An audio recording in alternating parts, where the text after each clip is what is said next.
Hi, welcome back to the Mind Body Project. So we're on day 17. Yeah, so day 17. So what would I do if I wanted to have depression and keep that state? What would I do? Yeah, what activities, what beliefs, what things would I do? What behaviours would I do to keep that state? So 17 out of 20. So today we're looking at, so I'd take lots of drugs or medication in the long term. Yeah, so we know that every single drug, yeah, causes toxins to the liver. Yes, we know that.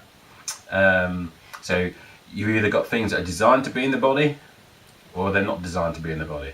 Yeah, your body is either going to use the thing that you have, that you consume, or it's going to eliminate it. Yeah, assimilation or elimination. So we know that.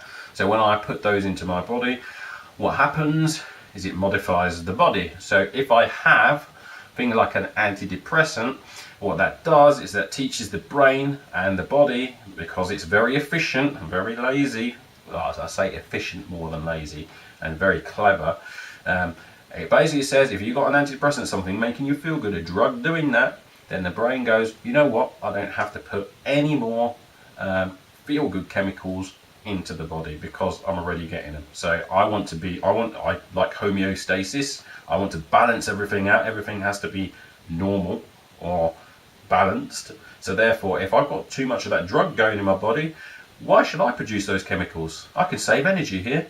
Yeah.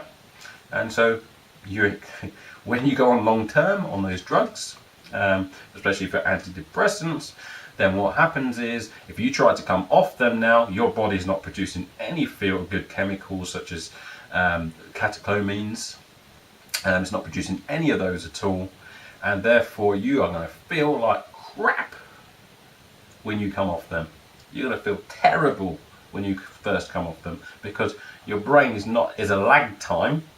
So it's going to be a lag time of a few weeks until your brain goes, we haven't got any of those chemicals in the body. We better start reproducing them again. So it's going to take a lag time. And so that's going to take you a few weeks if you stop directly straight away. Now, I'm not saying short-term medication is going to harm you too much, but like a long-term, if I wanted to have a depression, then that is a way to do that because your brain is going to, yes, at the beginning it feels like it's working, but your brain modifies things.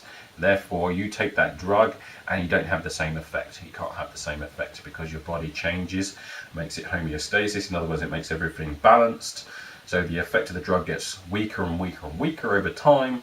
And therefore, when you try and come off that drug, because you haven't changed any of your behaviours, because you're still doing exactly the same things as you were, because no one's told you about changing your behaviours to help with your depression, then you're going to feel exactly the same when you come off. And that's exactly what I want.